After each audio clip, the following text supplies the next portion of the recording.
الحمد لله رب العالمين والعاقبة للمتقين والصلاة والسلام على رسوله الكريم أما بعد أعوذ بالله السميع العليم من الشيطان الرجيم بسم الله الرحمن الرحيم من عمل صالحا من ذكر أو أنثى وهو مؤمن فلنحيينه حياة طيبة قال الله تبارك وتعالى في مقام آخر ومن أعرض عن ذكري فإن له معيشة ضنكا صدق الله العظيم وصدق رسوله النبي الكريم إن الله وملائكته يصلون على النبي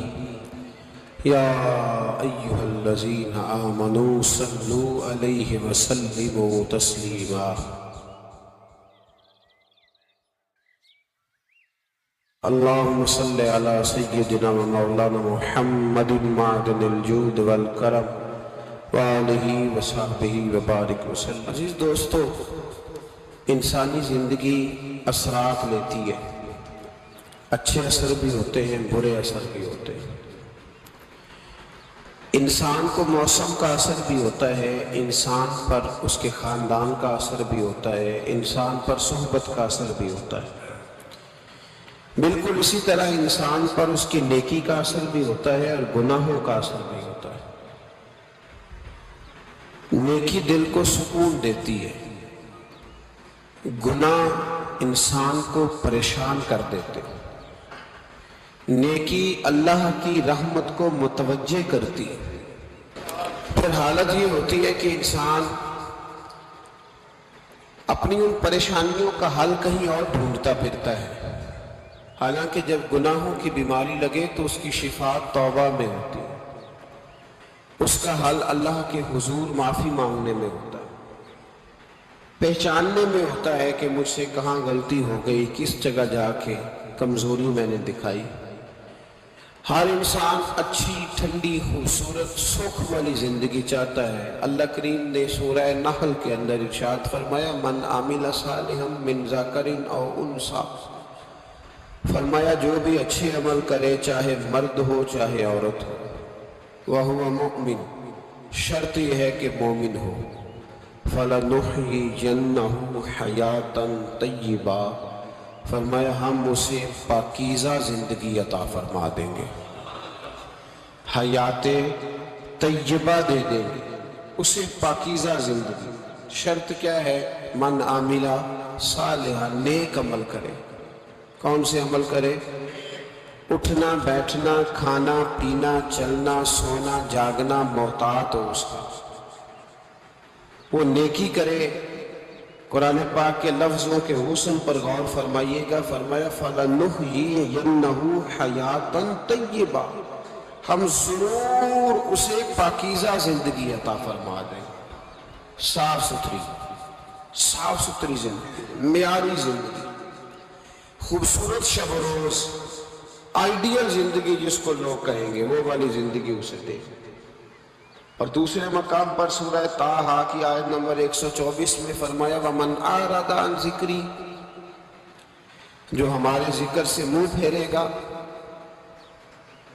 جو ہمارا کھا کے چہرہ کسی اور طرف کرے گا، جو چلے گا ہماری زمین پر لیکن توجہ کسی اور طرف ہوگی، آسمان کی چھت ہماری بنائی ہوئی لیکن اس کے خیالات کہیں اور ہوں گے، فَإِنَّ لَهُ مَعِيشَةً ضَنْكًا، فرمایا ہم اسے تنگ زندگانی عطا کر دیں گے، اس کی زندگی تنگ ہو جائے گی، اس کی معیشت تنگ ہو جائے گی۔ گناہ زندگی کو تنگ کر دیتے ہیں، نیکی زندگی میں آسانی پیدا کرتی ہے۔ آپ کو اگر زندگی میں سکون چاہیے ہو تو آپ کسی غریب کی خدمت کر کے دیکھیں، اللہ کتنا سکون عطا کرتا ہے۔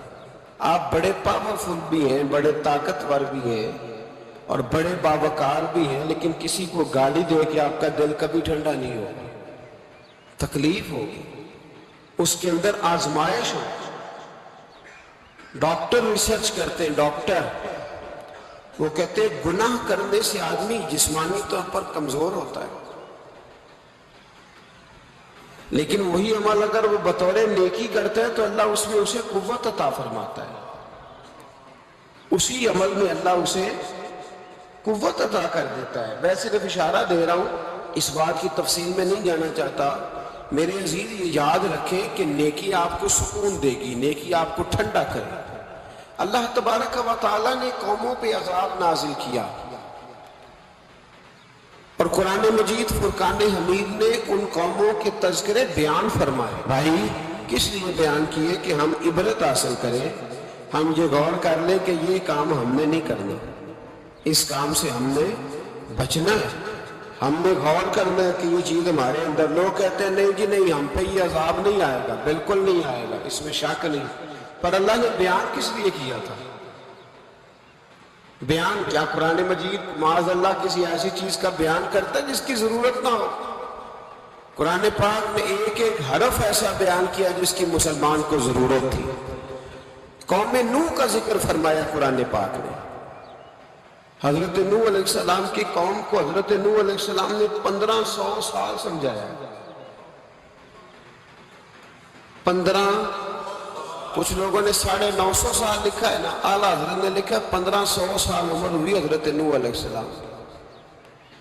اللہ تعالیٰ بندے کو جلدی سزا نہیں دیتا، بلکہ قرآن مجید میں ایک جگہ رب کریم اس طرح بھی فرماتا ہے کہ جب بندے مجھے بھول جاتے ہیں تو میں ان کے لیے نعمتوں کے دروازے کھول دیتا ہوں.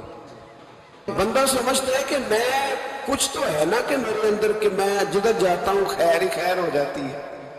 وہ سمجھتا ہے کہ میری عقل ہے، حالانکہ اللہ اسے ڈھیل دیتا ہے. اللہ اسے ڈھیل دیتا ہے. گناہوں کی سزا کے 3 طریقے ہیں.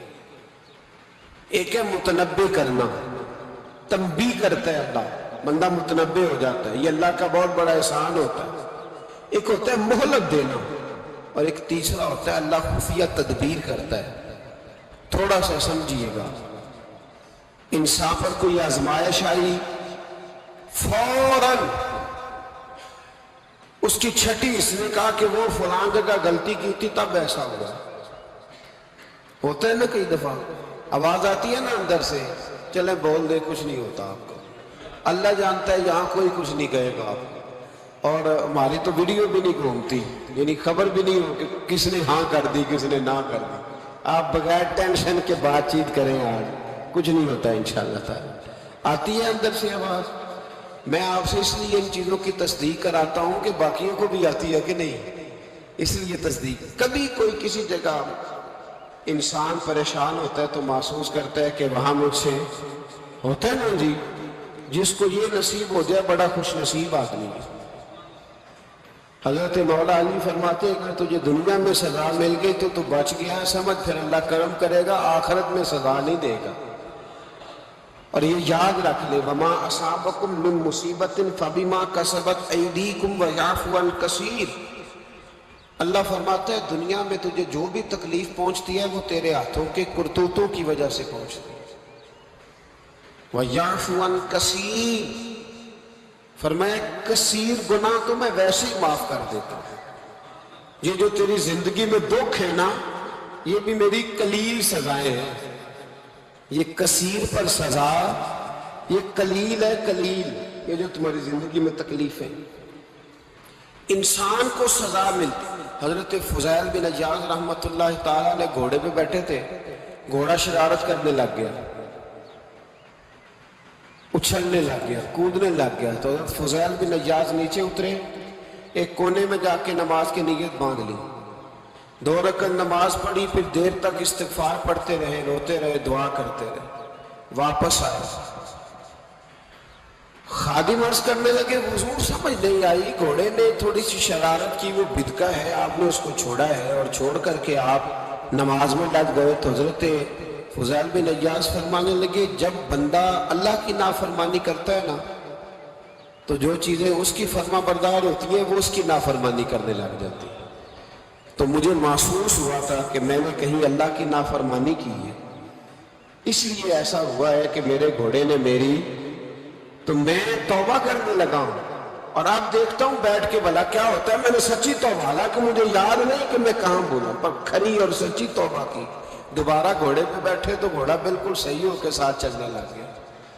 میرے بھائی، جب یہ تنبیہ ہے اللہ کی طرف سے، یہ متنبہ کیا جاتا ہے کہ تو بعد آ جا. بہت ساری جگہوں پہ انسان کو وقتی طور پر اگر سزا مل جائے. نبی پاک علیہ السلام کی خدمت میں ایک صحابی آئے، بات مضبوط کر دوں، واقعہ سنایا ہے نا تو کچھ لوگ سمجھتے ہیں کہ یہ واقعہ ہے، تو میں ایک حدیث پاک امام بہقی کی لکھی ہوئی عرض کرتا ہوں. نبی پاک علیہ السلام کے ایک صحابی آئے اور ان کا سر پھٹا ہوا تھا، خون بہ رہا تھا. سرکار نے فرمایا کیا ہوا؟ عرض کی حضور ایک عورت جا رہی تھی، میری نظر پڑی، ابھی نظر پڑی ہے کہ میرے آگے ستون آ گیا تو میرے سر پہ لگ گیا. نبی پاک صلی اللہ علیہ وسلم نے فرمایا تیرے لیے خوشخبری ہے، اگر دنیا میں تیری غلطی کی تجھے سزا ملی ہے تو پھر رب تجھے قیامت میں سزا نہیں دے گا. پھر اللہ قیامت میں سزا، بعض گناہ ایسے ہیں جن کی یہاں بھی سزا ملے گی اور وہاں بھی ملے، لیکن میرے بھائی پہلی بات یہ ہے کہ اللہ تعالیٰ اس غلطی کی یہی سزا دے لے اور دعا فرمائے اللہ تبارک و تعالیٰ یہاں بھی معافی عطا فرمائے، وہاں بھی معافی عطا فرمائے، اللہ درگزر بھی فرمائے. لیکن میرے بھائی ایک تو یہ ایک سزا یہ ہوتی ہے کہ انسان جب گناہ کرنے لگتا ہے تو اللہ نعمتوں کے دروازے کھولتا ہے، مہلت دیتا ہے. 500 سال تک فرعون کو مہلت دی. کتنے؟ یہاں جو 5 سال حکومت کر لیتا ہے وہ کہتا ہے سب سے قابل میں ہی ہوں، مجھے مہلت بھی ملی ہوئی ہے. 500 سال مہلت دی اللہ تعالیٰ نے. اور فرعون کی قوم پر پتہ آپ کس طرح کیا ہے؟ ٹڈیاں مسلط کر دی اللہ نے. یہ گھومتی نہیں چھوٹی سی، ہم اپنی زبان میں اس کو کچھ لوگ مختلف ناموں سے یاد کرتے ہیں، کوئی مکڑی کہتا ہے، کوئی کچھ کہتا ہے. مسلط کر دی، جاتی نہیں. ان پر بنی اسرائیل کے ان مقابل جو فرعون کی قوم تھی ان پر الزام اس طرح کا عذاب آیا کہ مینڈک مسلط کر دی اللہ تعالیٰ. برتن کھولتے تھے اندر مینڈک نکلتا تھا. دنیا کی ہر دوائی استعمال کرتے تھے لیکن مینڈک نکل آتا تھا. تھوڑا سا سمجھا کرو چیزوں. ہمارے رنگ نہیں زیادہ گورے کہ ہم پر عذاب نہیں آتا. کوئی بہت زیادہ اللہ تعالیٰ معاف فرمائے دولت نہیں جمع کرا بیٹھے شاہی خزانے میں کہ ہم سے پوچھا نہیں جائے. یہ مہلت ہے، مہلت کو مہلت سمجھو. پھر جب پکڑ آتی ہے نا اللہ کریم کی، میں نے دیکھا ہے کروڑوں روپیہ، 6 اولادیں. ایک شخص کے بچے باہر سے آ رہے تھے، وہ بندہ بیمار تھا. مجھے کہنے لگا حضرت جی دعا کریں میں ان کے آنے سے پہلے مر جاؤں ورنہ آ کے مجھے مار دیں گے. دعا کریں. اتنی بے سکونی، کروڑوں روپیہ پڑا ہے تو یہ عذاب نہیں؟ کوئی ضروری ہے کہ پتھر ہی برسیں گے تو سمجھ آئے گی؟ یہ جو سگا بیٹا بوڑھے باپ کے قریب سے گزر جاتا ہے سلام نہیں لیتا تو اس کو عذاب نہیں سمجھتے؟ یہ جو امت کی بیٹیاں، امت کی بچیاں، ہماری بچیاں ایک سال کے اندر 75,000 ہزار بچی ایک ڈویژن سے بھاگ کے شادی کر رہی ہے اور ایک صوبے سے. تو اس کو آپ اللہ کا عذاب نہیں سمجھتے؟ یہ معمولی بات ہے. نہیں ہمارے رنگ ہو رہے ہیں، ہم بڑے سمارٹ ہیں. 1500 سال مہلت دی نوح علیہ السلام کی قوم کو. کتنے سال؟ بول کے بتائیے، بول کے دوبارہ بولیے. 1500 سال. کوئی آدمی اپنی سمارٹنس پہ خوش نہ ہو جائے کہ 20 سال ہو گئے میں تو نافرمانی بھی کر رہا ہوں، روٹی بھی پک رہی ہے، میں تو حرام بھی کھا رہا ہوں پھر بھی سب ٹھیک ہے. 1500 سال مہلت دی. پھر حضرت نوح کہنے لگے اللہ میں نے تو بڑا سمجھایا نہیں باز آتا. تو رب کریم نے فرمایا کشتی بناؤ. اللہ کے پیغمبر کشتی بنانے لگے تو قوم مذاق اڑانے لگ گئے. اب کیا کرنے لگے ہو؟ اب کشتی بنانے لگے ہو، خیر تو ہے، قوم مذاق اڑا رہی ہے. حضرت نوح علیہ السلام کا آپ نے کشتی بنائی، پانی کہاں سے نکلا؟ نہ بارشیں ہوئی نہ سیلاب آئے، ایک تندور تھا، اس کے اندر سے پانی نکلنا شروع ہو گیا۔ کبھی تندور سے بھی پانی نکلا ہے، پر جب نکالنے والا چاہتا ہے تو وہاں سے بھی ایک تندور سے پانی نکلا، اتنا نکلا اتنا نکلا اتنا نکلا کہ قوم ساری ڈوب گئی۔ قرآن مجید کے صفحات شہادت دیں گے کہ حضرت نوح کی قوم کا بچہ بچہ بہہ گیا، بچے صرف وہ تھے جو حضرت نوح کے ساتھ ہو، تباہ ہو گئی۔ اللہ بے نیاز ہے، بے نیاز۔ 1500 سال مہلت ملے اور تو پھر بھی کہے رب بڑا کریم ہے، معاف کر دے گا۔ 1500 سال تجھے گنجائش دے اور تو کہے کوئی نہیں، بات معافی ملنی چاہیے ابھی بھی۔ میرے بھائی، حضرت صالح علیہ السلام کی قوم، حضرت صالح نے تبلیغ شروع کی تو کہنے لگے پہلے معجزہ دکھاؤ۔ جی آج تو نہ لوگ معجزے مانگتے، آج بھی لوگ کرامتے اور معجزے، اللہ معاف کرے، جو چیزیں معجزہ تو ہو نہیں نہ سکتا، لیکن آج بھی لوگ، آپ یقین کریں، کہتے ہیں یہ بڑی نمازیں پڑھتا ہے تو پھر بخشا کیوں نہیں گیا، پھر کیوں نہیں منو سلوا کیوں نہیں اترا اس پر، پھر میں بھی اسی طرح ہی ہوں، کیا اس کے اندر خوبی آ گئی؟ مولوی بھی ویسے ہی ہے، صوفی بھی ویسے ہی ہے، لوگ مانگ نہیں رہے، لوگ دلیلیں مانگ نہیں رہے، ابھی بھی لوگ بحث نہیں کرتے، کیا فرق آ گیا جی، ویسے ہی ہیں سارے۔ اللہ تعالیٰ سے ڈرنا چاہیے، ہمیں سامنے والے کی طرف دیکھ کر صحیح ہونے کا حکم نہیں ہے، ہمیں اپنی اصلاح کا حکم ہے، اپنی طرف دیکھ کے اپنے آپ کو ٹھیک کرنے کا۔ الزام لگا کے گزر جانا، اس کا کوئی مطلب، سنو اور یاد رکھو۔ حضرت صالح علیہ السلام سے کہنے لگے پہلے معجزہ دکھائیں، تو حضرت صالح علیہ السلام نے فرمایا اونٹ کہاں سے پیدا ہوتے ہیں؟ کہا اونٹنی کے بطن سے۔ فرمایا آؤ میں تمہیں پہاڑ کے اندر سے اونٹنی پیدا کر کے دکھاتا ہوں۔ کہاں سے؟ پہاڑ کے اندر سے۔ حضرت نوح ساتھ لے کے گئے تو پہاڑ کے اندر سے اونٹنی نکلی، اور اونٹنی بھی گابن تھی، اس کے پیٹ میں بچہ، اور اونٹنی اتنا دودھ دیتی تھی کہ ساری بستی دودھ پی جاتی تھی، پھر بھی دودھ بچ جایا کرتا تھا۔ لیکن حضرت نوح علیہ السلام نے فرمایا اب تم نے دیکھ تو لیا یہ اسے، یہ جتنا دودھ دے گی روٹی بھی اتنی کھائے گی، ایک دن تم سارے پانی پیو گے، ایک دن یہ سارا پانی پیا کرے گا، ایک دن تم سارے باقی جانوروں کو گھاس کھلاؤ گے، ایک دن یہ اونٹنی، اور اونٹنی کا نام کیا؟ ناقۃ اللہ، اللہ کی اونٹنی۔ کس کی اونٹنی؟ نام کیا ہے؟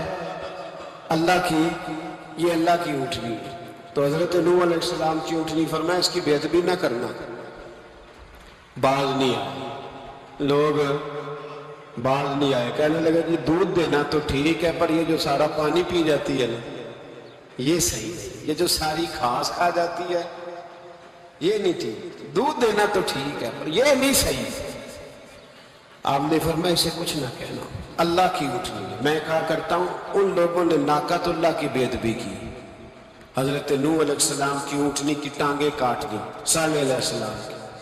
اور دیکھو اللہ بڑا بے نیاز ہے، اگر پیدا کرنا جانتا ہے تو حفاظت کرنی نہیں جانتا، لیکن رب کریم نے فرمایا نہ کرنا۔ انہوں نے ان کے پیر کاٹ دیے، کانوں پہ چھریاں لگائیں۔ اونٹنی جب مر گئی، اونٹنی اللہ تبارک و تعالیٰ کی اونٹنی جب مر گئی تو حضرت صالح علیہ السلام کی قوم پر رب کریم نے زلزلہ بھیجا، اذا زلزلت الارض زلزالہا، جب زلزلے آئیں گے اور جب ان کا زلزلہ آنا ٹھہر، زلزلہ آتا ہے نا،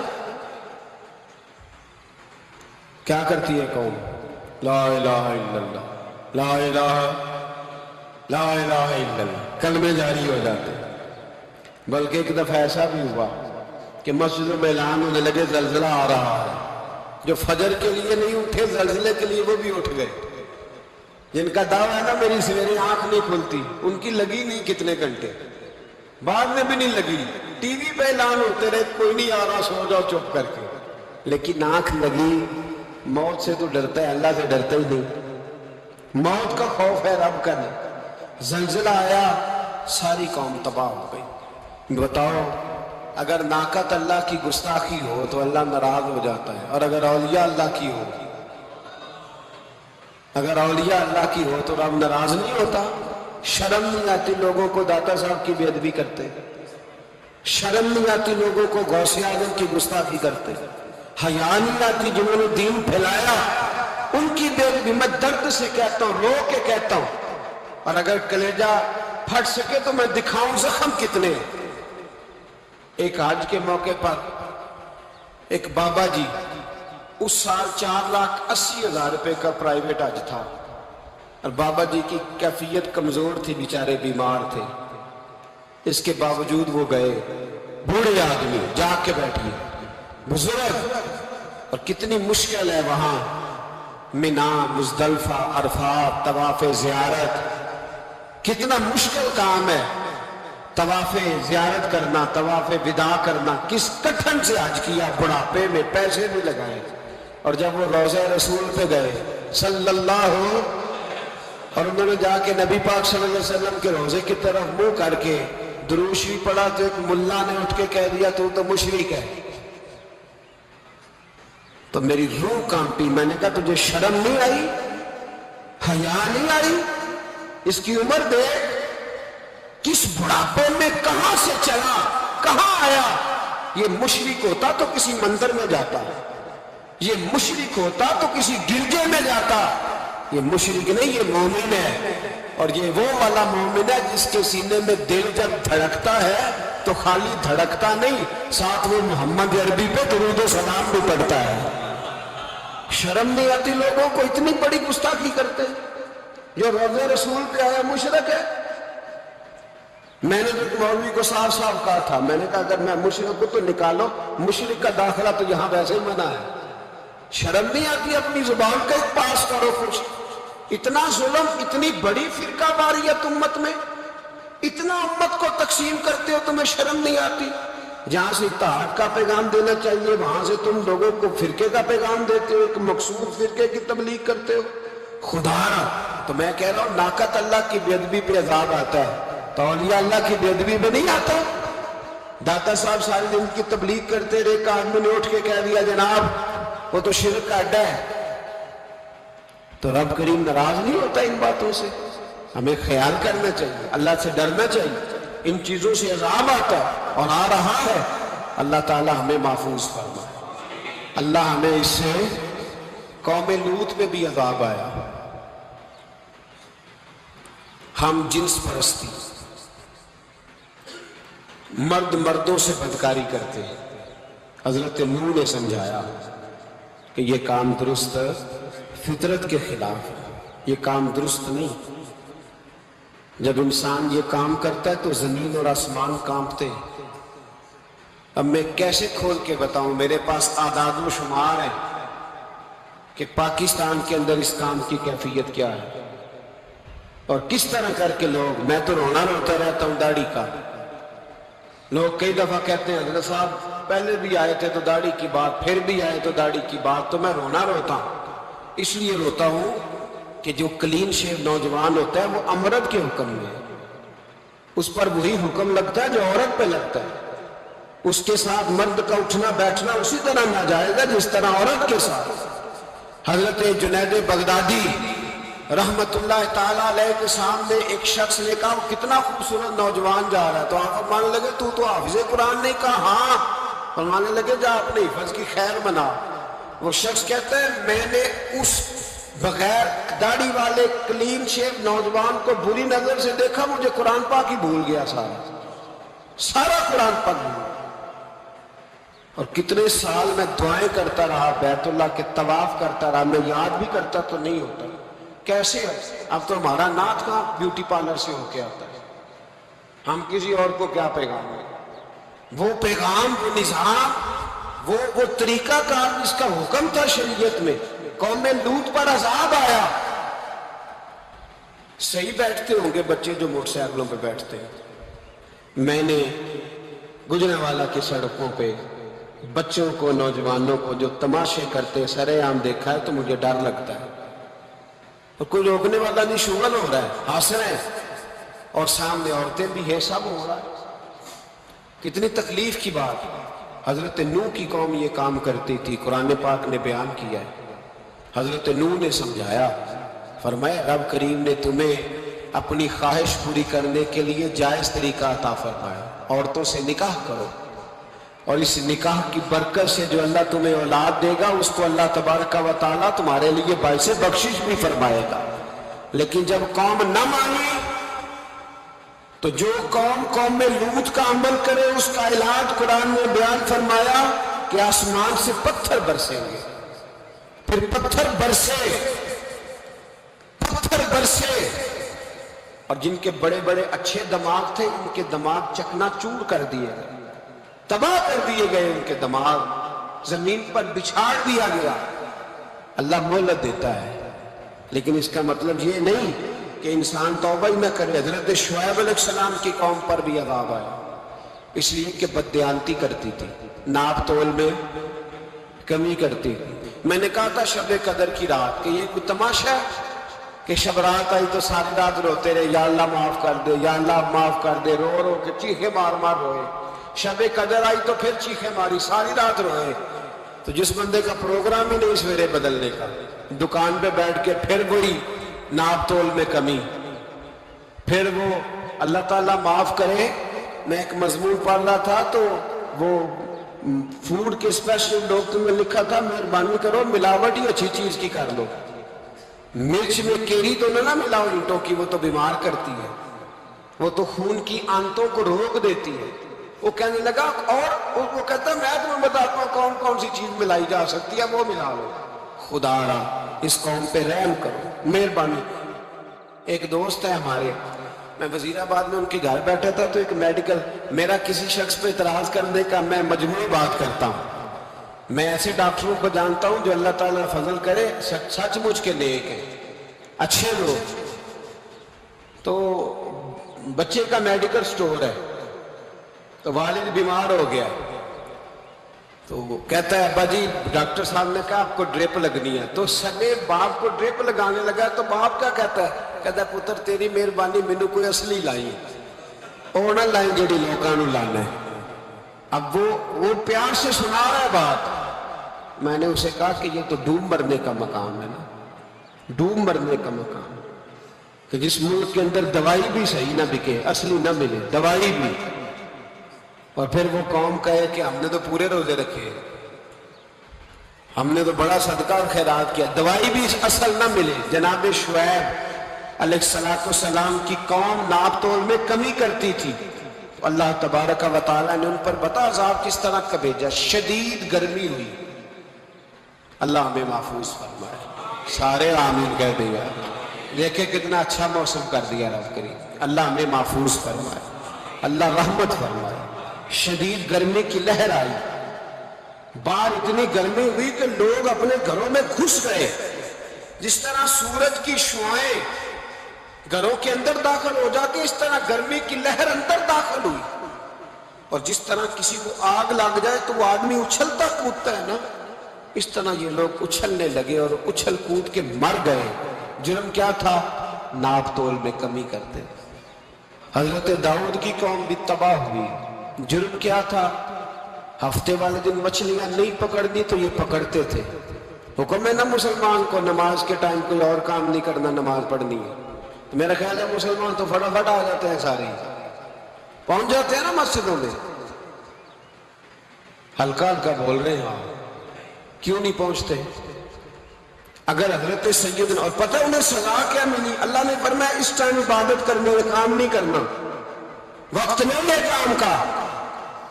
انہوں نے مچھلیاں پکڑی، 12,000 لوگ تھے۔ پتہ مالک نے سزا کیا دی؟ بندر بنا دیا اللہ کریم۔ قرآن مجید کا پہلا سپارہ پڑھے، فَجَعَلْنَاهَا نَكَالًا لِمَا بَيْنَ يَدَيْهَا وَمَا خَلْفَهَا۔ اللہ فرماتے ہیں پچھلوں کے لیے بھی عبرت بنا دیا، بعد والوں کے لیے بھی عبرت، نشان عبرت بنا دیا۔ بندر بن گئے، اور جو ان کے دوست جو بچ گئے تھے ان کے پیر چومتے تھے، روتے تھے۔ 3 دن بندر بن کے زندہ رہے، پھر اللہ نے سب کو اجتماعی موت دے دی۔ تو اگر مسلمان سے اللہ کہے کہ نماز کے ٹائم کاروبار نہیں، جمعے کے ٹائم کاروبار ہے، تو مسلمان کہتا ہے نہیں مجھے مہلت ملی ہوئی ہے۔ یہ تو اس وقت پتہ چلتا ہے نا جب بچے ڈیوٹی لگاتے، ہاں ہاں ہاں عذاب آتا ہے، اس وقت پتہ چلتا ہے، میں نے دیکھا یہ منظر، اس وقت پتہ چلتا ہے جب بچے کسی ملازم 6000 کی ڈیوٹی لگاتے، کہتے ابے کا دھیان رکھنا، ہم دکان پہ بیٹھنے لگے۔ پھر اسے سمجھ آتی ہے اگر میں نماز کے ٹائم مسجد میں ہوتا تو آج میری اولاد میری خدمت میں ہوتی۔ میں نماز کے ٹائم مسجد نہیں گیا تو بچوں نے 6000 کا ملازم اٹھایا ہے، ابا جی کا خیال رکھ، ایک نرس بلائی ہے، تو خیال رکھ۔ کدھر ہوتے ہیں مسلمان نماز کے ٹائم؟ ایک عیسائی نے اعتراض کیا ہے، سنیں، وہ کہتا ہے مجھے لگتا ہے مسلمانوں کے 3 خدا ہیں۔ مسلمان اڑ گیا، کہنے لگا نہیں ہمارا تو ایک ہے، کہا نہیں 3 ہے، معاذ اللہ استغفر اللہ، ہمارا ایک ہے، کہنے لگا نہیں میں ثابت کرتا ہوں، ایک تمہارا خدا 5 نمازوں کا ہے، ایک رمضان کا ہے، ایک عید کا ہے، لگتا ہے معاذ اللہ عید والا زیادہ تگڑا ہے، تم زیادہ آتے ہو، رمضان والا لگتا ہے اس سے کچھ کمزور ہے، تم تھوڑے آتے ہو، اور 5 نمازوں والا شاید سب سے کمزور ہے۔ بات عقل کی ہے کہ نہیں؟ اس نے اعتراض ٹھیک کیا، تو مسلمان کو چاہیے نا خیال کرے۔ ایک یہودی نے لکھا تھا، اس نے کہا تھا جس دن مسلمانوں کی تعداد فجر کی نماز میں اتنی ہو گئی جس دن جتنی جمعے میں ہوتی ہے، اس دن نہ کوئی یہودی سازش کرے گا نہ کوئی عیسائی تلوار نکالے گا۔ شرط یہ ہے کہ یہ اسی طرح فجر پڑھنے ہیں جس طرح جمعہ پڑھنے آتے ہیں، تو پھر کوئی شخص بھی ان کو کسی جگہ شکست دے سکتا تو اپنے ہمارے گناہ ہمیں پریشان کرتے۔ یہ جتنی آزمائشیں ہیں ان کے پس منظر میں گناہ ہیں۔ ہماری زندگی کے اندر جتنی تکلیفیں، ہماری پریشانیوں کا سبب ہم خود ہیں۔ بہت ساری جگہوں پہ ہم غلطی کرتے ہیں، اس کی ہمیں سزا ملتی ہے، غلطی کی سزا۔ ایک نوجوان نے مجھے بڑی گہری بات سنائی، میرا قریبی تعلق تھا، کہنے لگا گھر میں بڑا مسئلہ ہے، بڑی پریشانی ہے، ماں اور بیوی کا ماحول اتنا سخت ہو گیا ہے کہ نمٹ نہیں سکتا۔ آپ یقین کریں میں نے ڈیٹیل سے ساری چیز کو اسٹڈی کیا، میرے پاس اتنا وقت نہیں ہوتا، پھر بھی میں نے اس فیملی کو پورا پڑھا تو غلطی نوجوان کی نکلی، نہ اس پہ اماں اعتبار کرتی ہے نہ بیوی اعتبار کرتی ہے۔ اس نے جھوٹ بول بول کے اس طرح کی ماحول پیدا کر دیا ہے کہ کوئی اس پر اعتماد کرنے کو تیار ہے۔ اگر آپ ناراض نہ ہوں تو ایک بات کروں، پتہ ہے گھر میں ماحول کب خراب ہوتا ہے؟ باہر والے ہماری تقریر سنتے ہیں، گھر والے ہمارا عمل دیکھتے ہیں۔ جب وہ دیکھتے ہیں نا کہ یہ کس طرح کا شخص ہے، اس کے رویے، اس کا کردار، اس کا لب و لہجہ کتنا برا ہے اور یہ کردار کا کتنا کمزور ہے۔ اعلیٰ حضرت فرمایا کرتے تھے نیک وہ ہوتا ہے جس کی تنہائی صاف ستھری ہوتی ہے، اس لیے ماحول بگڑ جاتا ہے۔ یہ جو ہم کہتے ہیں نا میرے سجن بڑے بنتے ہیں پھر ٹوٹ جاتے ہیں، کچھ لوگ ایسے ہوتے ہیں جو ان کے پاس جاتا ہے انہی کا ہو جاتا ہے، وہ کہیں اور کے قابل کیوں بھلا؟ اس لیے کہ ان کے کردار میں ٹھنڈک دیکھتا ہے، ان کے لب و لہجے میں مٹھاس دیکھتا ہے، اس شخص میں اتنی خوبصورتی دیکھتا ہے کہ اسی کا بن جاتا ہے۔ حضرت ابراہیم بن ادم کے پاس ایک نوجوان آیا، کہنے لگا میں گناہ کرنا چاہتا ہوں، فرمانے لگا بالکل کر، اللہ کا دیا ہوا رزق کھانا چھوڑ دے اور گناہ کر۔ کہنے لگا یہ نہیں ہو سکتا، فرمانے لگے چل پھر اس طرح کر، رب کی زمین پہ نہ رہ، کسی اور کی زمین پہ چلا جا۔ کہنے لگا یہ بھی نہیں ہو سکتا، فرمانے لگے چل اللہ کی چھت سے نکل جا۔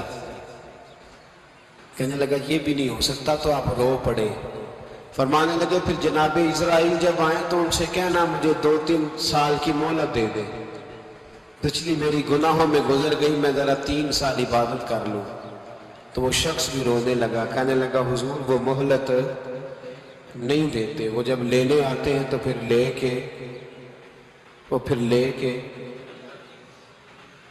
اللہ تعالیٰ نے جب انسان بنانا چاہا نا تو جناب جبریل کو کہا مٹی لے کے آ زمین سے۔ حضرت جبریل نے مٹی پہ ہاتھ ڈالا تو باقی کی مٹی رونے لگ گئی، اسے جدا نہ کر، تو جناب جبریل چھوڑ کے چلے گئے۔ حضرت میکائیل کو بھیجا مٹی لا، مٹی پہ ہاتھ ڈالا تو باقی کی مٹی رونے لگ گئی، چھوڑ کے چلے گئے۔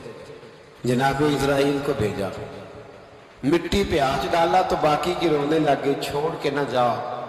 تو حضرت اسرائیل فرمانے لگے تیرا رونا دیکھو کہ رب کا حکم دیکھو۔ وہ لے گئے، جب پیش کی تو رب کریم نے فرمایا اسرائیل جان نکالنے کی ڈیوٹی بھی تیری، تو مٹی کو لے آنا، باقی مٹی روتی بھی رہے تو روتی رہے، جب میرا فیصلہ آ جائے تو پھر اس میں کوئی گنجائش ہے۔ ہم کھاتے بھی اللہ کا ہے، نافرمانی بھی اس کی کرتے، زمین پہ بھی اس کی چلتے ہیں، نافرمانی بھی اس کی کرتے، حکم کسی اور کا مانتے، چھت پہ رب کریم کی رہتے، اس طرح نظام نہیں چلتا۔ میرے بھائی یاد رکھ لو، گناہوں کی سزا ملے گی، زندگی تنگ ہو جائے، یہاں بھی آزمائش ہوگی اور وہاں بھی۔ میں نے درس میں کہا تھا، پھر بات کہتا ہوں، یہ میں اپنے لیے کہہ رہا ہوں، توجہ ہے میری بات پر۔ دعا فرمایا کریں کہ جو کچھ ہم نظر آتے ہیں اللہ ہمیں ویسا بننے کی توفیق بھی عطا فرما۔ اللہ ویسا بننے کی، یہ مشکل معاملہ ہے، مشکل۔ دیکھیں نا، ایک آدمی سیاستدان ہے، اس نے بڑے اچھے نعرے لگائے، انقلاب آ جائے گا، میں غریب کا بھلا کر دوں گا، میں یتیموں کے سر پہ ہاتھ رکھوں گا، میں مجبوروں کی مدد کروں گا، میں دکھیوں کی مدد کروں گا، مزدوروں کو۔ اس نے اچھے اچھے نعرے سکھائے، اچھا اس نے پیغام دیا، اندر اس کے یہ تھا کہ اقتدار ملے گا تو مرضی کروں گا۔ لوگ اس کے گرد بھی گئے، اس کی گاڑی کے پیچھے بھی بھاگے، لوگوں نے اس کے نعرے بھی لگوائے، جیب سے پیسے لگا کے اس کے پوسٹر بھی شائع کی، لوگ اس کے گرویدہ ہو گئے، لوگوں نے پوری، اور میری قوم نے تو بیچاری نے کئی دفعہ دھوکے کھائے، جس نے نعرہ لگایا غریب اسی کے پیچھے مسیحا بن کے چل پڑا۔ آج دھوکہ دے لیا، لوگوں کو پیچھے لگا لیا۔ یہ بتاؤ، اگر راز کھل جائے، اگر راز کھل جائے کہ یہ دھوکہ دے رہا ہے، یہ فریب کر رہا ہے، تو لوگ اس کا کیا حال کریں گے؟ یہ راز قیامت میں کھل جائے گا، قیامت میں یہ راز یہ کھل جائے گا، کھل جائے گا یہ دھوکے باز تھا۔ اذا زلزلت الارض زلزالہا، جب زلزلہ آئے گا جیسے اس کا آنا ٹھہرا، واخرجت الارض اثقالہا، زمین اپنے بوجھ باہر نکال دے۔ اس سے مراد کیا ہے کہ زمین پہ جو جرم ہوئے زمین بتا دے گی، باہر نکل آئے۔ وقال الانسان ما لہا، انسان کہے گا اسے کیا ہوا، یہ تو سب کچھ بتا رہی، بوجھ باہر نکال دے گی۔ ایک آدمی پیر طریقت بن کے بیٹھ گیا، جبہ کبہ پہن کے، بڑی پگڑی باندھ کے بیٹھ گیا، اچھی اچھی نیک باتیں بتانے لگا، لوگ اس کی دست بوسی کرنے لگے، ہاتھ چومنے لگے، پیچھے لگ گئے، خدمت کرنے لگے، جیب سے نذرانہ دینے لگے۔ اس کے نام پر لوگ اپنی جیب سے لنگر پکانے لگے، خانقاہ کی خدمت ہونے لگی، مہمان اس کے آتے، نوکری کوئی اور کرتا۔ میں نے کہا تھا شاید اپنے لیے کہہ رہا ہوں، ڈیوٹیاں لوگ کرنے لگے، حالات بدلنے لگے، لیکن اس کے اندر تو چور تھا، وہ تو دکاندار تھا، تو یہاں جو اس کے پیچھے لگے تھے وہ تو سچے تھے، انہیں تو اجر ملے گا، لیکن اس کا جب راز کھلے گا تو بڑی رسوائی ہوگی، اس کا جب راز کھلے گا تو بڑی۔ ایک میری طرح کا دیندار تھا، جو چہرے کا تو نیک تھا، اندر پتہ نہیں کیا کچھ تھا۔ ایک طوائف گزر رہی تھی، اس نے اس کو تبلیغ کر دی، کہنے لگا بس کر دے، سیانی بن جا۔ تو کسی دانشور میں لکھا ہے اس نے بڑا سخت جواب دیا، اس عورت نے کہنے لگی بابا میں تو جو ہوں وہ نظر بھی آ رہی ہوں، تو بتا جو تو نظر آتا ہے وہ تو ہے کہ نہیں۔ اس بندے نے چیخ ماری اور بے ہوش ہو کے گر پڑا۔ تو لوگوں نے کہا بابا آج کسی صوفی کا کلام سنا ہے جو بے ہوش ہو گیا؟ تو اس نے کہا نہیں، آج طوائف کی بات سنی، طوائف کی۔ اور وہ عجیب بات کر گئی ہے، وہ کہہ گئی ہے میں تو جو ہوں میں نظر آ رہی ہوں، تو بھی تو بتا نا، تو بتا نا کہ تو دستار امامت پہنتا ہے۔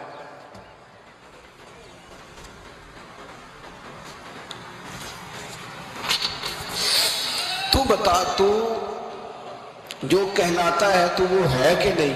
یہ وقال الانسان ما لہا، یہ راز قیامت میں کھلے گا۔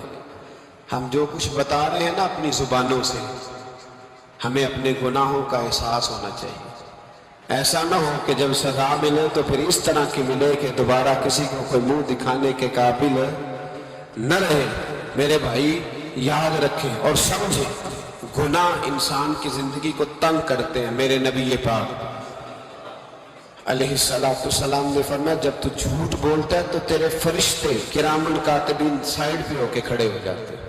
جب تو زنا کرتا ہے تو تیرے اندر سے ایمان نکل جاتا ہے. اور نبی پاک علیہ السلام نے فرمایا جب میری قوم میں ناانصافی عام ہو جائے گی تو قتل بھی عام ہو جائے گا. اور سن لو لکھ لینا یہ حدیث دل کی تختی پر. نبی پاک علیہ السلام نے فرمایا جب میری قوم میں بے حیائی اور بدکاری عام ہو جائے گی تو 2 سزائیں اللہ دے گا. ایک تو جوان موتیں آئیں گی, جوان بچے کچھ بھی نہیں دیکھا چلے گئے. اور دوسری سزا اللہ یہ دے گا کہ ایسی بیماریاں آئیں گی جن کا علاج نہیں ملے گا, ایسے امراض پھوٹ پڑے گا.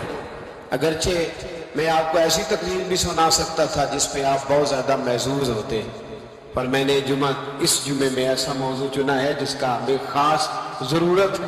بھائی دیکھے تو صحیح کہ ایسا تو نہیں کہ ہم ان عیبوں میں مبتلا ہیں. میرے نبی کریم علیہ السلام نے فرمایا جب تم نیکی کا حکم دینا اور برائی سے منع کرنا چھوڑ دو گے پھر اللہ تم پر ظالم حکمران مسلط کرے گا. اور اگلے لفظ اس سے بھی زیادہ سخت ہیں.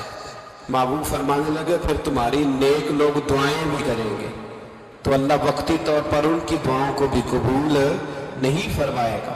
اس لیے کہ تم لوگوں نے نیکی کا حکم دینا اور بھلائی سے روکنا چھوڑ دیا. عزیزو یاد رکھو جب گناہ عام ہوتے تو پھر حالات بدلتے اور لوگوں کو سزا ملتی ہے ان کے گناہوں کی. بلکہ یہاں تک لکھا ہے کہ نیت خراب ہو تو سزا شروع ہو جاتی. کیا خراب ہو بولیے گا, نیت بھی خراب ہو تو سزا. حضرت رومی کہتے ہیں کہ ایک بادشاہ کو پتہ چل گیا کہ ایک آدمی نے بڑا اچھا باغ لگایا ہے, خوبصورت باغ ہے, مالٹے کا کنوں کا باغ بڑا پیارا. بادشاہ نے کہا ذرا جا کے دیکھتا ہوں. بادشاہ سلامت باغ دیکھنے آئے تو اب وہ مزدور آدمی تھا, عام آدمی تھا جس نے باغ لگایا, کسان تھا. اس کو کہا کہ چند کنوں توڑ کے لایا تو بڑے پیارے لگے. ایک دو اور لایا, کھائے, بڑے میٹھے, بڑے پیارے, بڑے توانا, بڑا مزہ آیا. تو بادشاہ کے دل میں خیال آیا کہ اس پہ قبضہ نہ کر لوں باغ پہ. ہمارے یہاں نا کرائے پہ دکان دیتا نا مالک, تو جب کسی غریب کی چل جاتی ہے کہتا ہے تو خالی کر, میں نے خود ڈال دی ہے. چل گئی نا اس کی, حالانکہ رزق اپنے اپنے نصیب کا ہے. رزق اپنے اپنے نصیب کا ہے, جس کو اللہ تعالیٰ چاہتا ہے عطا کرتا ہے. تو اس کو کہا کہ اور توڑ کے لا, اور دل میں خیال ہے کہ یار اتنا اچھا باغ ہے قبضہ کر لیتے ہیں. ہماری حکومتیں قبضہ کر لیتی ہے کہ جو چیز اچھی لگ جائے. اب وہ کسان 2-3 کنوں توڑ کے لایا, اس نے کھائے تو کھٹے نکلے, ترش تھے. کہنے لگا تجھے کیا ہو گیا ہے؟ تو بندہ بڑا صاحب دل تھا, کہنے لگا میں تو ٹھیک ہوں, آپ اپنی نیت سے پوچھے کہیں خراب تو نہیں ہو گئی. تو کنوں میں بھی اس کا اثر آ گیا, اپنی نیت. تو نیتیں بگڑ جائیں نا نیتیں. اب ایک بات کہنے لگا ہوں, غور سے سننا. جب تک 2 بھائی اکٹھے کاروبار کرتے ہیں نیت ہوتی ہے کہ ہمارا گھر چلے گا, تب تک اللہ برکت دیتا ہے. اور جب اپنی اپنی جیبیں سمیٹنے لگ جاتے ہیں نا کہ یہ میرا 5,000 ہے, آج میں گیا تھا اگرائی کرنے, یہ میرا 10,000 ہے, آج میں نے محنت زیادہ. جب وہ ٹٹولنے لگتے ہیں پھر اس دکان سے بھی برکت اٹھ جاتی ہے, پھر وہاں سے بھی برکت چلی جاتی ہے. فَإِنَّ لَهُ مَعِيشَةً ضَنْكَ.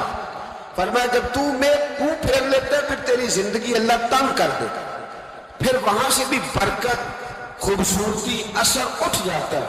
ایک سنار نے گلی میں ایک یتیم چھوٹے سے بچے کو گھومتے دیکھا تو سنار بے اولاد تھا, بچے کو اٹھا کے گھر لے آیا. 18 سال اس بچے کی پرورش کی, اس کو پالا پوسا, جوان کیا. سنار کے پاس وہ دکان پہ چلا جاتا, وہ کئی دفعہ دکان پہ رہتا, کئی دفعہ گھر میں رہتا. ایک دفعہ وہ دکان پہ تھا, بچہ گھر تھا, 18 سال کا جوان. اس کی بیوی اکیلی تھی. وہ جس نے ماں بن کے پالا تھا اس نے اسی پہ حملہ کر دیا، اس کا بازو بری نیت سے تھاما، بیوی چیخی، تھوڑی دیر گزری تو وہ نوجوان پیروں میں بیٹھ گیا، کہنے لگا اماں پتہ نہیں مجھے کیا ہوا، شام کو سنا رہا، بیوی چیخنے لگی، چلانے لگی، کہنے لگی آج عجیب بات ہوئی، جس کو میں نے جگر کا خون دے دے کے پالا اسی نے گندی نظر ڈالی۔ سنار محو حیرت ہے، بیوی کا خیال تھا کہ لٹھ اٹھائے گا، ڈنڈا اٹھائے گا، نوجوان کو مارے گا، لیکن وہ رونے لگ گیا۔ اس نے کہا آج اس نے میرا بازو تھاما ہے، جانے کیا کیا ہے، پریشان ہونے لگ گیا، سجدے میں گر گیا، کہا تو بتاتا کیوں نہیں؟ تو وہ سنار کہنے لگا اس کی غلطی نہیں، 18 سال کے بعد آج مجھ پر بھی شیطان سوار ہوا تھا۔ ایک عورت آئی تھی، وہ اپنے بازوؤں میں چوڑیاں پہننا چاہتی تھی تو میں نے بھی گندی نظر سے ہاتھ ڈالا تھا، رب کریم نے مجھے فوراً اس کی سزا دی۔ جن کے گھروں میں بیٹیاں ہوتی ہیں ان کی نظریں گندی نہیں ہوتی، جو بیٹیوں کے باپ ہوتے ہیں، جو بہنوں کے بھائی ہوتے ہیں، ان کی نظریں گندی۔ اور اگر تو ٹیلی فون کرتا ہے تو کسی عورت کے ساتھ تعلق رکھتا ہے تو یہ بات لکھ لے، امام فخر الدین رازی 1، علامہ اسماعیل حقی 2، ملا جلال الدین رومی 3، امام خازن 4، امام جلال الدین سیوطی 5 حدیث کے استاد اور محدث لکھتے ہیں کہ اگر تو کسی پر گندی نظر ڈالے گا تو تیرا گھر بچ سکتا، یاد رکھ نہیں بچے، اس لیے کہ تیری نظر کسی کی بیٹی کو بیٹی سمجھ تاکہ تیری بچی کا پردہ قائم رہے، کسی کی بہن کو، یہ کیا بات ہوئی کہ تو جتنا مرضی گند معاشرے میں پھیلاتا رہے تیرا گھر بچا رہے، یہ کیسے ہو سکتا ہے؟ فَإِنَّ لَهُ مَعِيشَةً ضَنْكَ، اللہ فرماتا ہے زندگی تنگ ہو جائے گی تیرے لیے مشکل، تو ڈھونڈتا پھرے گا کہ میں مرنے کو جگہ تلاش کروں۔ سچی توبہ کریں، کھری توبہ کریں، یہ گناہ انسان کو مجبور کر دیتے۔ حضرت عبداللہ بن مبارک رحمت اللہ تعالی علیہ، ان کے سینکڑوں شاگرد تھے، ایک شاگرد کے انتقال کا وقت آیا تو گھر گئے ملنے، آپ کہتے ہیں میں نے زور لگا لیا پر اس کی زبان پر کلمہ جاری نہیں ہوا، میں اسے کہتا کلمہ پڑھ پر اس کی زبان پر جاری، اللہ اکبر، بہت بڑی نعمت ہے، دعا فرمائیں اللہ ایمان کی موت عطا فرمائے، ایمان کی موت دے اللہ کرے، ایمان کی موت دے۔ ایسے بھی لوگ دیکھیں ہیں، مسجد نبوی ہے، رسول اللہ کا شہر ہے، سر سجدے میں ہے، روح پرواز کر گئے، روح پرواز، کتنا نصیبوں والا ہے، کتنا نصیبوں والا کہ مسجد نبوی میں سر سجدے میں رکھا ہے، اور اللہ تبارک و تعالیٰ نے محبوب کے قدموں میں موت عطا فرمائی۔ تو حضرت عبداللہ بن مبارک کہتے ہیں میں نے اس کو کہا کلمہ پڑھ تو اس کی زبان پہ جاری نہیں ہوتا، میں بار بار کہتا تو وہ منت کرتا، کہتا ہوں حضور میں کوشش کرتا ہوں جاری نہیں ہوتا، فرماتے میں پریشان ہو کے اٹھا، ابھی میں دروازے پہ پہنچا تھا اس نے چیخ ماری اور روح پرواز کر گئی، بچے رونے لگے، بیوی رونے لگی، تو میں نے اس کی بیوی سے کہا کہ یہ جرم کیا کرتا تھا، اتنا بڑا پاپی پہ کلمہ جاری نہیں ہوا۔ اس کی زوجہ کہنے لگی حضرت جی 2 گناہ تھے اس کے، ایک تو یہ شراب کا عادی تھا، روکتی تھی باز نہیں آتا تھا، اور دوسری بات یہ کہ یہ اپنی اماں کا نافرمان تھا، وہ 2 گلیاں چھوڑ کے رہتی ہے، یہ کبھی ملنے نہیں گیا تھا، اس بوڑھی کا کلیجہ اس کی طرف سے بڑی تکلیف میں تھا۔ تو حضرت عبداللہ بن مبارک کہنے لگے جا تو بھی دعا کر اور اس کی ماں کو بھی کہہ دعا کرے کہ یہاں تو یہ کلمہ نہیں اسے نصیب ہوا، اللہ کرے اللہ آخرت کی منزلیں اس کی بہتر فرما دے۔ میرے بھائی ایسے گناہ، حضرت مالک بن دینار نے توبہ کی انہوں نے، کس طرح؟ فرماتے میں نشے کا عادی تھا، کسی نے مجھے کہا کہ بطور دوائی شراب پی لو تو میں نے پی لی، نشے کا عادی تھا، شراب پیتا تھا، اللہ تعالیٰ نے بڑی منتوں کوششوں کے بعد، منتوں کے بعد ایک بیٹی عطا فرمائی، وہ بھی 2.5-3 سال کی ہوئی تو پردہ کر گئی، کہتے میں اس کی قبر پہ بیٹھ کے گھنٹوں روتا، شراب کا عادی تھا، ایک دن سویا تو خواب دیکھتا ہوں کہ میرے پیچھے ایک بڑا سانپ لگ گیا، اور سانپ جب منہ کھولتا ہے تو انگارہ نکلتا ہے۔ میں پھر دعا کرتا ہوں اللہ ہمیں معاف فرمائے، اللہ ہم سے درگزر۔ میں کچھ قبرستانوں میں جاتا ہوں تو میں سانپ بچھو پھرتے ہوئے دیکھتا ہوں، تو ڈر آتا ہے کہ ہم یہاں آنے والے ہیں۔ یہ لوگ کہہ رہے ہیں کہ تمہاری تیاری ہے، کسی وقت بھی اعلان ہو جائے گا کہ چلو بھائی چلو، فلاں صاحب کا جنازہ ہے، اٹھو۔ لوگ کہتے ہیں جلدی کرو، اور ایک کونے میں ایک شخص یہ بھی کہتا ہے کہ دیگ بھی رکھ لو، مہمان بڑے جمع ہو گئے۔ اور ایک کونے میں لوگ یہ بھی کہتے ہیں کہ برف ٹھنڈی لے آؤ، لوگوں نے پانی بھی پینا۔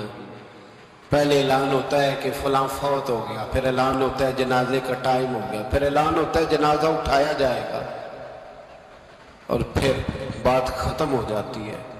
پھر کل من علیہ فان، پھر کوئی نہیں پوچھنے آتا، ختم ہو گیا، قصہ ہی ختم ہو گیا، ان لوگوں کی کہانی مٹ گئی، ختم ہو گئے۔ بڑے بڑے کنج کلا، کوئی پوچھنے والا نہیں۔ موت کا راج ہے موت کا راج، موت راج کرتی ہے بس، اور کسی کا راج نہیں۔ وہ راج کرتی ہے، جدھر جاتی ہے اسی کا راج کر رہی ہے۔ تو حضرت مالک بن دینار کہتے ہیں قبرستان میں نے دیکھا، میں خواب دیکھتا ہوں، بڑا اژدہا، اس کے منہ کے اندر آگ میرا پیچھا کر رہا ہے۔ کہتے میں خواب دیکھ رہا ہوں، میں دوڑا، لیکن وہ اژدہا جب میں دوڑا تو میرے آگے آ کے کھڑا ہو گیا۔ میں مشرق کو دوڑا تو وہاں بھی آ گیا، مغرب کو دوڑا تو وہاں بھی آ گیا۔ جناب مالک بن دینار کہتے ہیں ایک بوڑھا شخص کمزور مجھے بچانے آیا، پر اس اژدہا نے پھونک ماری تو وہ بوڑھا آدمی دور جا گرا۔ کہتے میں چیختا تھا، چلاتا تھا، ایک پہاڑی پہ میں بھاگا گیا تو وہاں مجھے میری بیٹی ملی، مجھے فوت ہو گئی۔ وہ اس اژدہے کے آگے اس نے یوں ہاتھ کیا تو اژدہا پیچھے بھاگ گیا۔ میں نے بیٹی کو گود میں اٹھایا، میں نے کہا بیٹی یہ کون تھا؟ کہنے لگی ابا یہ تیرا برا عمل تھا، یہ تیرا برا عمل تھا، یہ تجھے کھا جاتا اگر میں نہ ہوتی۔ تو کہا یہ بوڑھا جو مجھے بچانے آیا یہ کون تھا؟ کہا یہ تیرا اچھا عمل تھا، پر کمزور بڑا تھا، تھوڑا تھا، یہ تیرے برے عمل کا مقابلہ کرنے کی ہمت نہیں رکھتا تھا۔ حضرت مالک بن دینار کہتے ہیں میری بیٹی نے خواب میں میری داڑھی پکڑ لی اور کہنے لگی ابا میں چاہتی ہوں تو صحیح ہو جائے، ایسا نہ ہو کہ پھر تیرے پیچھے یہ اژدہا لگ جائے۔ حضرت مالک بن دینار کہتے ہیں جب میں سو کے اٹھا تو میری داڑھی آنسوؤں سے بھری ہوئی تھی، پھر اس کے بعد میں نے توبہ کی، اس طرح کی توبہ کی کہ پھر میں نے کوشش کی کہ دوبارہ میں اپنے رب کی نافرمانی نہ کروں۔ حضرت عبداللہ ابن عباس فرماتے تھے جو دنیا میں ہنس ہنس کے گناہ کرتے ہیں نا، ہنس ہنس کے جھوٹ ہنس ہنس کے بولتے ہیں، ہنس ہنس کے لوگوں کی غیبت کرتے ہیں، فرمایا یہ جو تمہیں ہنس ہنس کے گناہ کرتے نظر آتے ہیں ان کا رونا قیامت میں دیکھا نہیں جائے، ان کے آنسو قیامت میں دیکھے نہیں جائے۔ جو ہنس ہنس کے گناہ کرتے ہیں روئیں گے، فَلْيَضْحَكُوا قَلِيلًا وَلْيَبْكُوا كَثِيرًا، رب فرماتا ہے زیادہ رویا کرو کم ہنسا کرو۔ نبی پاک علیہ السلام روتے تو صحابہ کہتے حضور آپ اتنا کیوں روتے ہیں؟ تو محبوب فرماتے جو میں جانتا ہوں وہ تم نہیں جانتے۔ بھائیو قبروں میں اکیلے جانا ہے، کبھی غور کرنا، اکیلے کوئی بندہ ساتھ حساب دینے نہیں جائے۔ اماں بڑا پیار کرتی ہے لیکن قبر میں کبھی کوئی ماں بھی ساتھ دفن نہیں ہوتی، اپنا اپنا حساب دینا مشکل وقت ہے، حساب کر لینا چاہیے، تیاری کر کے رکھنی چاہیے۔ گناہ اگر یہاں ہماری زندگی کو تنگ کریں گے تو وہاں بھی ہمارے لیے مشکلات پیدا کریں۔ نبی کریم علیہ السلام نے فرمایا ہے کہ اللہ بڑا مہربان ہے، اللہ بڑا کریم ہے، اللہ بڑا ستار ہے، اور یاد رکھو جب کوئی اس کی ریٹ کو چیلنج کرے، جب کوئی اس کے قانون کو توڑے، جب کوئی اللہ کی اعلانیہ نافرمانی کرے، پھر رب کریم کی غیرت کو، اس کے عدل کو جوش آتا ہے، توبہ کرے سچی، مسجد کی حاضری دے پابندی کے ساتھ، میری آپ سے ہمیشہ یہ گزارش رہتی ہے کہ مسجد کی حاضری پابندی سے دے. میں اپیل کرتا ہوں داڑھی رکھ لے، یہ میرے نبی کا طریقہ ہے صلی اللہ تعالی علیہ. واپس آ جائے. ہماری بقا نہ ہمارے دین میں. کوئی نہیں ہمیں رکھے گا، کوئی نہیں رکھے گا، کوئی نہیں. میرا ایک دوست راز بتا رہا تھا کہ سعودی عرب میں ایک شخص نے 30 سال محنت کی، تو جب وہ مرا ہے وہیں اس کے گھر میں فون کیا تو اس کے گھر والوں نے کہا جناب آپ کو مشکل ہوگی ڈیڈ باڈی بھیجنے میں، وہیں دفن کر دیں. ہاں اگر اس کے آپ پیسہ ہے تو وہ ذرا اکاؤنٹ میں بھیج دیں، بچیوں کو ضرورت ہے. او بھائی تو اکیلا جائے گا، تیرے لیے مشکل ہو جائے. اپنے بھی ساتھ یقین کریں بچے دعائیں کرانے آتے ہیں، کہتے ہیں حضرت جی دعا کریں اللہ اماں کی سختی معاف کر دے. اس کا مطلب کیا ہے کہ اماں اب جائے، اب ہمارا نمبر آئے. بچے تو انتظار کر رہے کہ ابا جائے اور گدی پہ ہمارا نمبر آئے. تیاری ہے، اکیلے جانا ہے، اکیلے. سخت سا مرحلہ ہے، اکیلے سارا کچھ فیس کرنا. آج توبہ کریں. وہاں کے کیڑے یہاں رہ کے مارے. اپنے ساتھ ظلم نہ کریں. ہم اس قابل نہیں کہ وہاں جا کے مقابلہ کر سکیں. بچیں، اپنے آپ کو محفوظ کریں، بچائیں. حساب اپنا اپنا دینا. کسی باپ نے اگر اپنے بچوں کو حرام کھلایا تو بچے تو نہیں کہہ رہے تھے نا کہ حرام لے کے آ، تو باپ نے حساب دینا، والد نے. لہٰذا مہربانی فرمائیں، اپنے اوپر رحم کھائیں، اپنے آپ کو سنواریں. آج جمعۃ الوداع ہے، توبہ کریں. اللہ کے نیک بندوں کی صحبت میں بیٹھا کریں، اچھی باتیں سنا کریں تاکہ دل نرم رہے. ان جگہوں سے بچیں جو گناہ کی طرف لے کے جاتے. ظلم سے، زیادتی سے، جبر سے بچیں. اپنے آپ کو اپنے رب کریم کی بارگاہ میں جھکا دیں. ہمارا کہیں اور گزارا نہیں، کوئی نہیں ہمیں پوچھے. اقبال رو پڑے آخری عمر میں، رو پڑے اور اللہ کی بارگاہ میں عرض کرنے لگے نہ جہاں میں کہیں بھی امان ملی، جو امان ملی تو کہاں ملی. میرے جرم خانہ خراب، تیرے عفو بندہ نواز میں. پناہ صرف اللہ رسول کی بارگاہ میں، باقی کوئی پناہ دینے کو تیار نہیں ہے. دعا کرتا ہوں اللہ کی بارگاہ میں اللہ ہمیں سچی توبہ کی توفیق عطا فرمائے. آخر دعوانا ان الحمدللہ.